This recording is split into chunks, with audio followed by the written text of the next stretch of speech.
Hello class, this is lecture 6 of topic linear transformation, and this is the last topic which we have to cover under this topic. So today we will study one-to-one and onto linear transformations. So starting with the one-to-one linear transformation, let L be a linear transformation from a V vector space to W vector space, then this linear transformation is said to be one-to-one if and only if for distinct vectors in V, they are having different images in W. Means for different elements in V vector space, they must have different image in W vector space under the defined linear transformation. So if it is so, then the given linear transformation will be one-to-one. As you can see, the word itself one-to-one is telling, means there is one-to-one mapping for each and every element of V. There is one image in W. So mathematically, L is said to be one-to-one if and only if for all V1, V2 belongs to V, if L of V1 is equals to L of V2, it must imply that V1 is equals to V2. Means there will be no element in V vector space which can have two different images. For each and every element in V will have a single image in W vector space. So these type of linear transformations are known as one-to-one linear transformation. Second is onto transformation. L is said to be onto if and only if for every vector in codomain W, it is a image of some vector in the domain V. Means whatever the elements are present in the W vector space under the defined linear transformation, it must be an image of some vector which must be a part of your domain vector space V.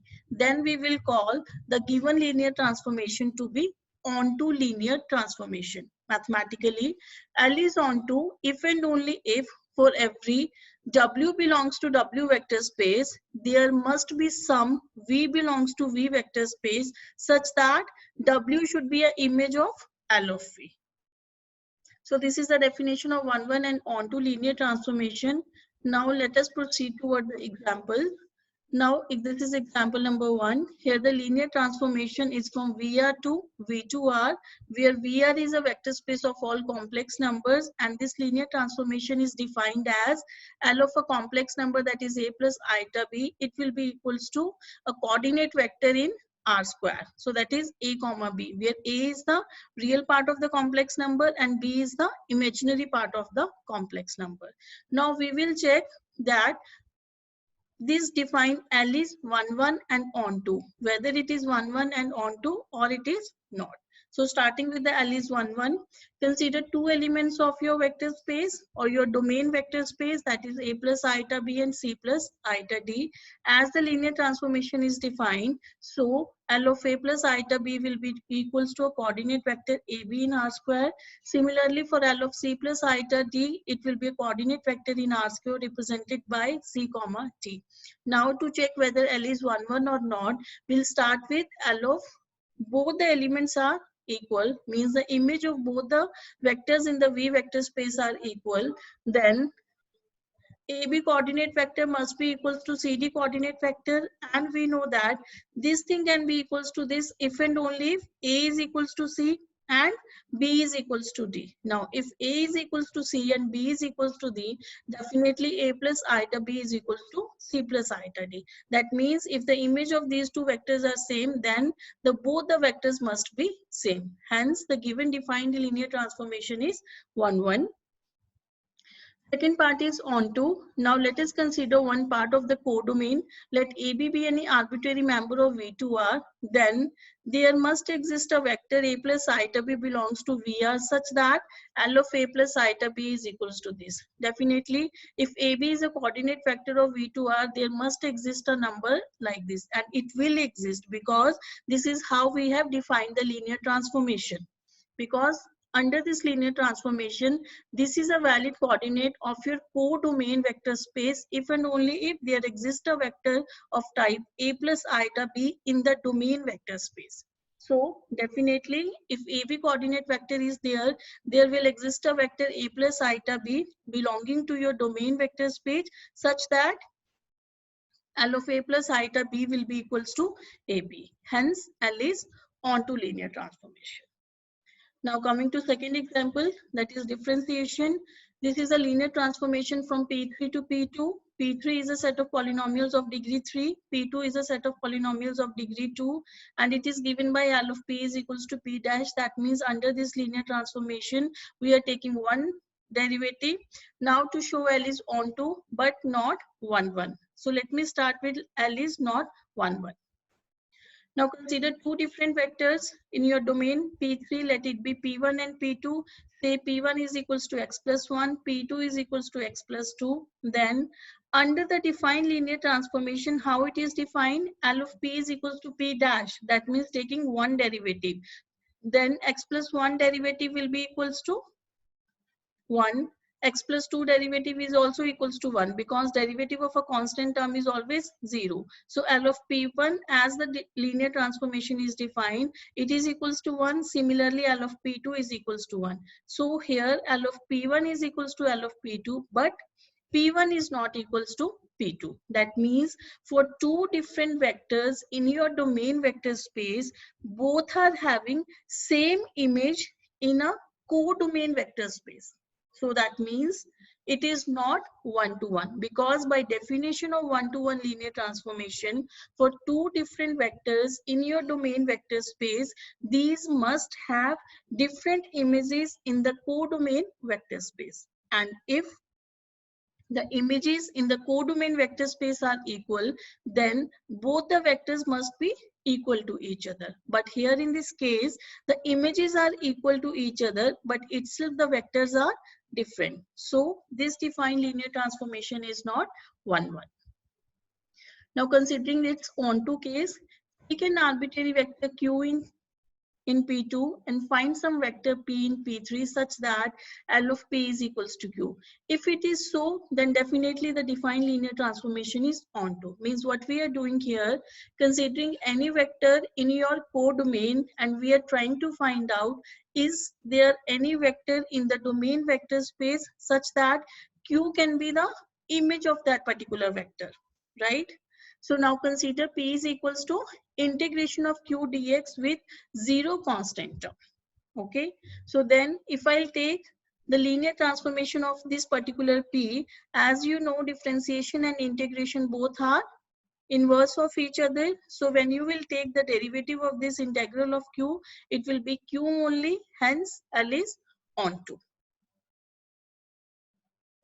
A very small note, concept of one-to-one and onto are both independent of each other. It is not necessary that a linear transformation will have either property or will have both the properties. Both the properties are totally independent of each other. A linear transformation may have both the properties or it may have either property from 1, 1 and onto. Now next is characterization by kernel and range. The definition of the kernel and range that we have studied in lecture number 5. Kernel is set of all those vectors which map to 0 vector in codomain. Range is a set of all those vectors which are becoming the part of your subspace. Now let V and W be vector spaces and let L from V to W be a linear transformation. Here we will show L is 1-to-1 if and only if kernel is equals to 0 vector, or if the kernel of a linear transformation is 0 vector only, means kernel of L is equals to 0 vector means there is only one vector which is 0 vector which is mapping to 0 vector in codomain vector space. There is no other vector in your V vector space which is mapping to 0 vector in W. So if kernel of L is 0 vector in your V vector space, then L is 1-to-1, and we know that if kernel is having only one element that is 0 vector, definitely the dimension of kernel is equals to 0. So we can use this result in both ways. L is 1-to-1 if and only if kernel is 0 vector, or L is 1-to-1 if and only if dimension of kernel of L is equals to 0. Second part of this result is if W is a finite dimensional, then L is onto if and only if dimension of range of L is equals to dimension of W. If W is finite dimensional, means W is consisting of finite number of elements, then L is said to be onto if and only if dimension of range of L. What is the range of L?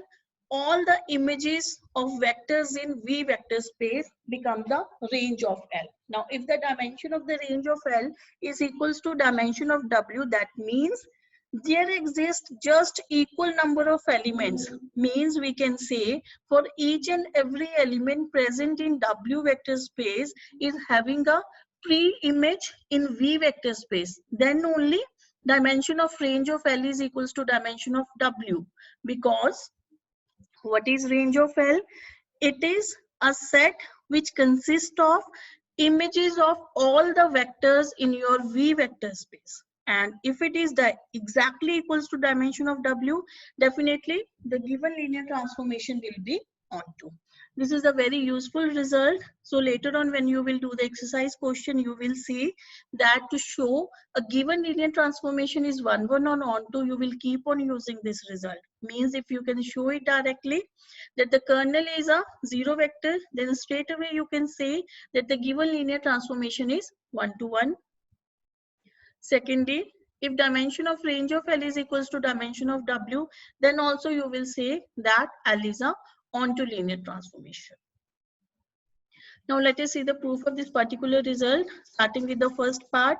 First, suppose that L is 1 to 1. And here what we need to show, if L is 1 to 1, this is what we supposed. Now we will prove that kernel of L is equals to 0 vector, right? Now suppose L is 1 to 1 and let V belongs to kernel of L. What we need to show that kernel of L is a 0 vector in V vector space. So we show V is equals to 0 vector in V vector space. Now L of V is equals to 0 vector in W. Also we know from the previous result why this is so that L of V is equals to 0 vector in W, because V belongs to kernel of L. If there is any element which belongs to the kernel set, that means its image under the linear transformation will map to 0 vector in W vector space. That's why L of V is equals to 0W. 0W is a 0 vector in W vector space. Now, we did in the last lecture that L of V is equals to 0W if L of 0V is equals to 0W.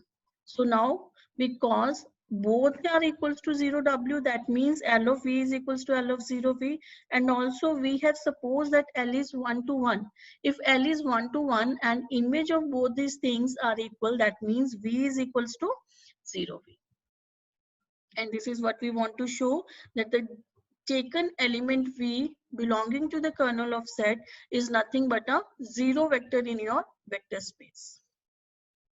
Now conversely, as this is a if and only if result, so we need to prove both sides. Conversely, suppose that kernel of L is equals to a 0 vector in V vector space. Now what we have to show here that L is 1 to 1. Now consider two elements of V with L of V1 is equals to L of V2.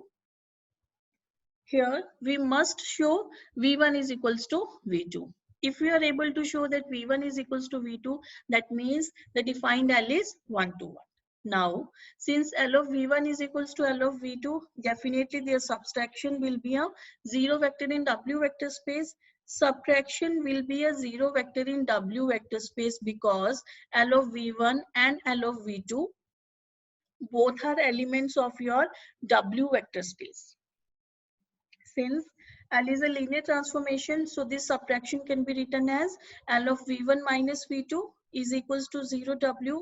Now, image of this element V1 minus V2 is mapping to 0 vector. That means this vector belongs to kernel of L. Hence, V1 minus V2 belongs to kernel of L. This is by definition of the kernel. But since kernel of L is what? This is a 0 vector in V vector space. That means V1 minus V2 is equals to 0V, because we have started with the supposition that kernel of L is consisting of only one vector, which is a zero vector in V vector space. So if V1 minus V2 is a zero vector in V vector space, that means V1 is equals to V2. That means we are done with the thing. What we need to show that V1 is equals to V2, and this is what we have shown here. That means the given linear transformation is 1 to 1 if and only if the kernel of this L is equals to zero vector in V vector space. Now the second part, in second part we need to show that the dimension of range of L is equals to dimension of W. Now by definition, when L is said to be onto, L is said to be onto if and only if range of L is equals to W. This is just by the definition, because what is the definition for L to be onto? Means for each and every vector in W, there must exist one vector in V vector space such that the element in W must be an image of some element in your V vector space. Now, it means range of L is equals to W. If both the sets are same, definitely the dimension of range of L is equals to dimension of W. Now coming to the example, this is a linear transformation defined from M22 to M23. You must be knowing what is M22. This is set of matrices of 2 by 2 order. M23 means this is set of matrices of order 2 by 3. Now the linear transformation is defined in this particular manner, and we need to check whether the defined linear transformation is 1 to 1 and onto or nothing. Now to check whether L is 1 to 1 and onto, let me start with the very first thing, that is 1 to 1. So here in this example, we will just use result number 1, which states that L is 1 to 1 if and only if kernel is equals to zero vector in V vector space. Now starting with one element of the kernel, definitely an element should belongs to your V vector space, and all the elements in V vector space are of the form 2 by 2 matrices. So let us consider one element which is belonging to kernel of L. Then if this is an element which belongs to kernel of N, then the image of this element must map to a zero vector. That means this particular matrices must be a zero vector. Now, for this particular matrices to be a zero vector, what we need? A minus B, C minus D, C plus D, A plus B. These four elements should be equals to 0. If these four elements are equals to 0, you can conclude that A, B, C, D each will be equals to 0. That means kernel of L contains only 0 matrix, because I am getting the values A, B, C, D as 0 by definition of the kernel. If I substitute these values here to the element which we started with, that means kernel of L contains only 0 matrix and dimension of the kernel will be 0. That means by using the above result, we can say L is 1 to 1. Next is range of L. Since we know that range of L is spanned by image of basis for M22, or you know that range of L is what? This is the image of all the vectors of your V vector space. Now, since each and every element of this will be of the form 2 by 2 and the maximum elements of the spaces will be 4. How it will be 4? You already know this thing. For M22, we know that the basis will have 4 elements, and how we calculate that? By this 2 into 2, that is equals to 4. That means the range will have dimension at most 4, right? But if you will see the mapping defined above, this is not having a dimension equals to 4. That means this is not onto mapping, because what we have studied in the previous result, that dimension of the range of L must be equals to dimension of W, then only the defined mapping will be onto.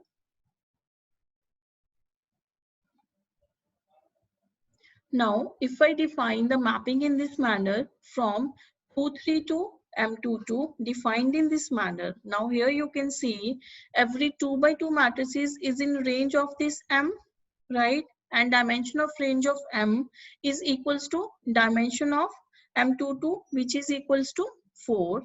And by dimension theorem, we can calculate the dimension for your kernel. That means kernel of M ka dimension will be M of 2, 3 minus dimension of the range, and Dimension of M23 is what? This is the domain, means this is the main dimension which will be equals to sum of the dimension of the kernel plus dimension of the range. That means dimension of the kernel of M will be equals to 2. Please write down this must be dimension of kernel of M. Dimension of kernel of M is equals to dimension of M23 minus dimension of this, which is equals to 2.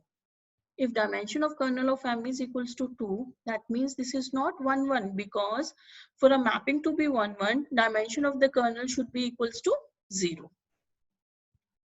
Got it? So for this particular thing, you are having dimension equals to 4, then it will become onto. Otherwise, in this particular case, this is not a onto mapping.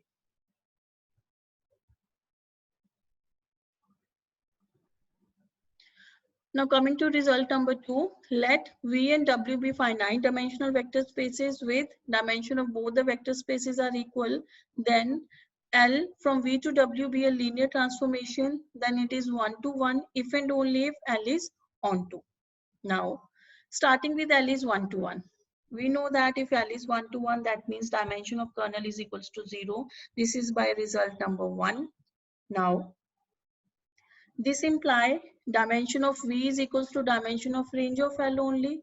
This is by dimension theorem, which states that dimension of V means the domain vector space. Dimension of the domain vector space is equals to dimension of range of L plus dimension of kernel of L. But here dimension of kernel of L is 0. That means dimension of V is equals to dimension of range of L. And it is given in the result that dimension of V is equals to dimension of W. That means dimension of W is equals to dimension of range of L. If both the dimensions are equal, that means L is onto. This is by result number 1. So this is a very good result which states that if dimension of both the vector spaces in which the linear transformation is defined, then L will be 1 to 1 if and only if it is onto. Now your next topic is spanning and linear independence. Under this topic now we will see if L is a linear transformation from V vector space to W vector space, and if L is 1 to 1 and T is any linearly independent subset of V, then after taking the linear transformation of this linearly independent subset, then it also becomes linearly independent in W. Means if your L is 1, 1 and you are considering one small subset which is linearly independent in V vector space, then after taking its linear transformation, or you can say after mapping it or taking its image, then it is also linearly independent. Definitely if it is linearly independent, it will be linearly independent in W only. And second part is if L is onto and spans V, then the image of this S under the linear transformation will span W. Now the proof for this particular result, starting with the first part. Suppose that L is 1 to 1.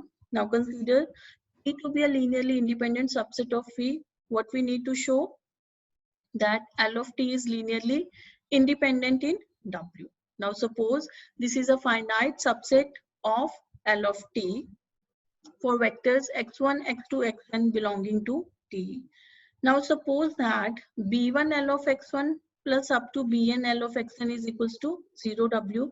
Definitely this is a 0 vector in W vector space because L of x1, L of xn, these all are element of your W vector space. Why we are starting with this particular expression? Because what we need to show that this particular subset, and this particular subset which we have considered to be a finite subset, because while studying the vector spaces topic, we have studied if any finite subset of a set is linearly independent, then the main set is also linearly independent. So we are using here that result of the vector spaces, that if a finite subset of LT is linearly independent, then definitely LT will also become linearly independent. So that's why we have considered a finite subset of LT. Now to show that this is linearly independent, we just took the linear combination of this.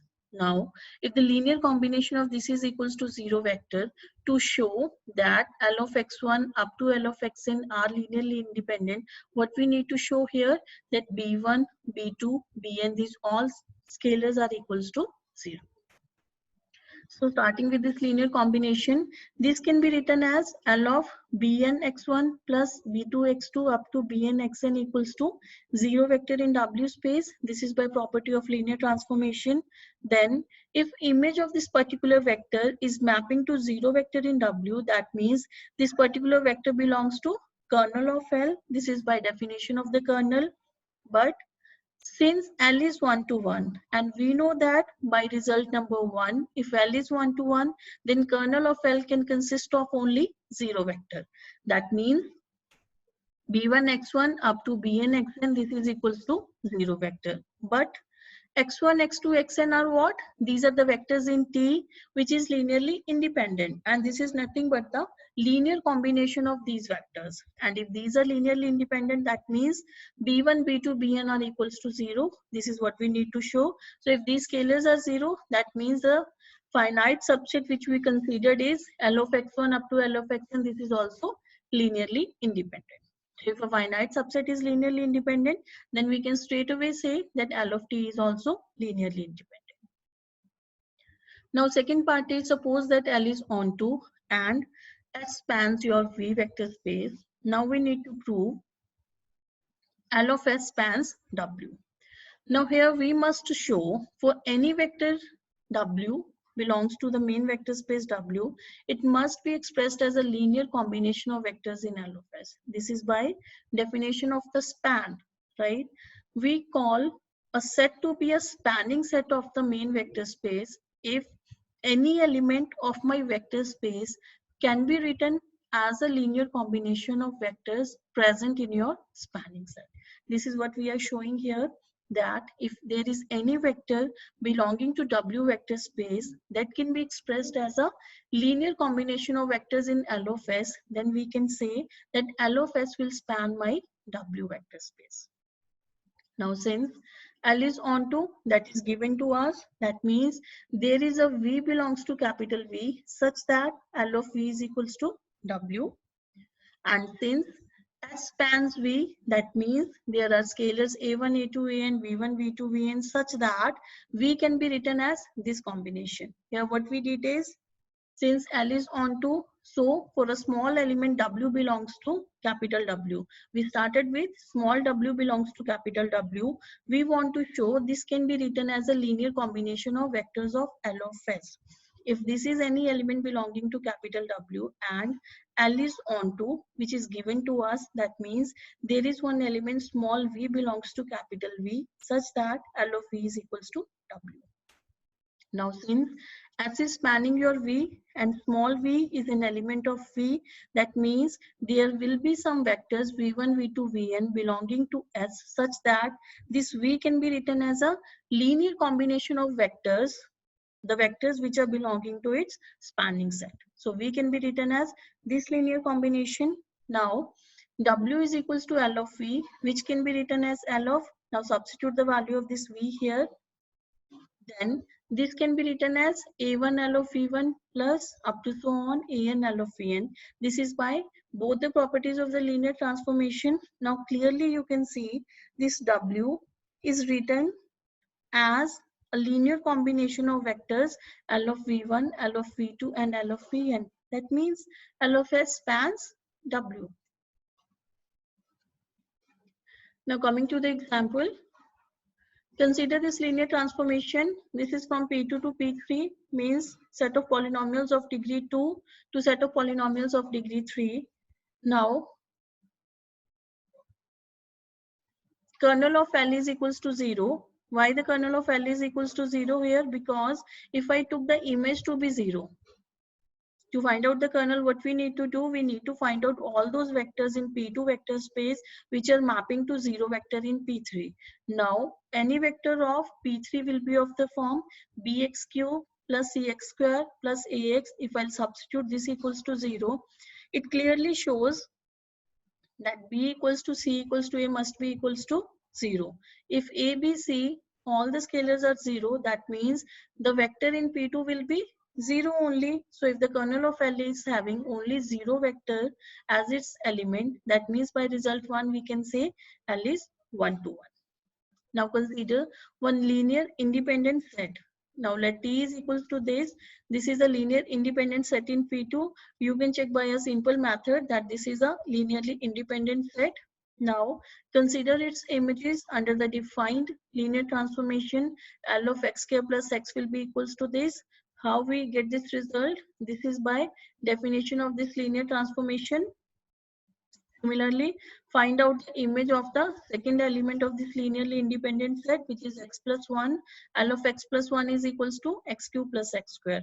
Now, L of t is equals to these two elements. Definitely, this is linearly independent. This is by result number 3, which states if L is 1 to 1 and you consider any linearly independent set of your domain vector space, then the image of this linearly independent set is also linearly independent in W vector space.